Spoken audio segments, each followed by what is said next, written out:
Basic Python মডিউলের আজকের এই ভিডিওতে আমরা ভেরিয়েবল সম্পর্কে আরো কিছু জানবো, কিভাবে আমরা আরো ভেরিয়েবল, একাধিক ভেরিয়েবল একসাথে ইউজ করতে পারি।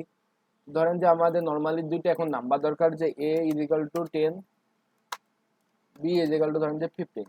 এবার যদি আমি সাম লিখি a প্লাস b, তাহলে কিন্তু আমাদের প্রোগ্রামটা খুব সুন্দরভাবে রান হবে, এক্ষেত্রে কোনো সমস্যা হবে না।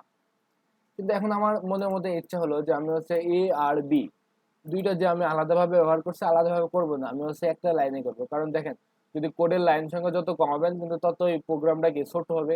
তো সেক্ষেত্রে যদি দুইটা আপনি একসাথে ইউজ করতে চান তাহলে এভাবে ইউজ করতে পারেন, যে ফার্স্টে দিলেন হচ্ছে এ, একটা কমা, বি।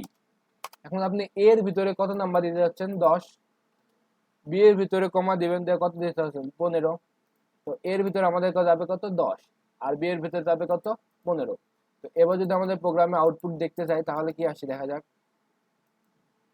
তো এবার আমার প্রোগ্রামটা যেটা চাইছিলাম যে 25 কিন্তু আসছে।